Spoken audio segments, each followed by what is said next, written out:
ఇదిగో అక్క, నీ పేరు రాజేశ్వరి, మీ ఆయన పేరు బాబురావు. ఈ 5 ఏళ్ల జగనన్న పాలనలో మీకు మీ కుటుంబానికి అమ్మ ఒడి ఆటో నేస్తం పథకం కింద 1,02,000 రూపాయలు లబ్ధి చేకూరింది. ఈసారి కూడా తప్పనిసరిగా మన జగన్కు ఓటేయాలా. ఒక్క నిమిషం ఆగండి. అక్క టీలు గట్రా ఏ వద్దులేక. ఇదిగో పట్టుకో. ఏంటక్క ఇదే? ఈ 5 ఏళ్లలో బటన్కి మాకిచ్చినంత చెప్పావు, మరి అలాగే ఈ 5 ఏళ్లలో మా దగ్గర ఎంత దొరికాడో మేం చెప్పాలిగా. ఇటు చెప్తా విను.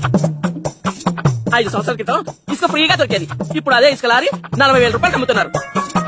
మా ఇల్లు కట్టుకోవడానికి 3 లారీలు ఇసుక పట్టింది, అంటే 1,20,000 రూపాయలు ఒక ఇసుకే అయ్యింది. ఇదే కాకుండా సిమెంట్, ఇనుము మొత్తం భారీగా రేటు పెంచేశాడయ్యా. మొత్తం కలిపి 2 లక్షలు నొక్కేశాడు. గతంలో కరెంటు బిల్లు నెలకి 200 రూపాయలు వచ్చేది, మరి ఇప్పుడు నెలకి 1000 రూపాయలు పెంచేశాడయ్యా. అంటే సంవత్సరానికి 10,000 రూపాయలు. 5 సంవత్సరాలు కలిపి 50,000 రూపాయలు నొక్కేశాడు కరెంటు కింద. పక్క రాష్ట్రం కర్ణాటకలో డీజిల్ మనకంటే 10 రూపాయలు తక్కువ. మా ఆయన ఆటోకి రోజుకి 10 లీటర్ల డీజిల్ పడుతుంది, అంటే రోజుకి 100 రూపాయలు. నెలకి 3,000 రూపాయలు, సంవత్సరానికి 36,000 రూపాయలు, అంటే 5 ఏళ్ల కలిపి 1,80,000 రూపాయలు నొక్కేశాడయ్యా మళ్ళీ డీజిల్ కి.